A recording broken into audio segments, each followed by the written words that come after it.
नमस्कार,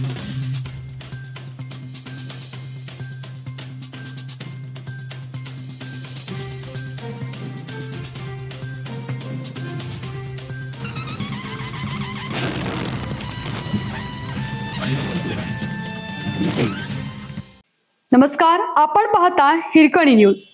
हिरकणी न्यूज प्रत्येक क्षण ताज्या घडामोडी आणि महत्त्वाच्या प्रत्येक बातमीसाठी नेहमी तत्पर. राजांचे शिलेदार मुळशीत, कराडचे गोव्यात. सांगली सातारा विधान परिषद निवडणूक, भाजपकडून मतांसाठी जुळवाजुळव. सातारा पालिकेत एरवी एकमेकांची जिरवण्याचा प्रयत्न करणाऱ्या स्थानिक स्वराज्य संस्थांच्या सदस्यांनी आज मात्र एकजुटीने ओनली एन्जॉय असा सूर आळवत सातारा सोडला. प्रवासात गाण्याच्या पेंड्या इकडच्या तिकडच्या गप्पा मारत कधी मुळशी आलं हे कळलंच नाही. दिवसभराच्या थकव्यानंतर बॉईज टीमने क्रिकेटचे मैदान पकडले तर महिलांनी पदर खोचत खो खो खेळण्याचा आनंद लुटला. येत्या गुरुवारपर्यंत दिनांक 18 असेच एक दिलाने राहून राजांचे शिलेदार आम्ही, भाजपचे कमळ फुलवायचे आहे, अशा प्रतिक्रिया काही नगरसेवकांनी आज दिल्या.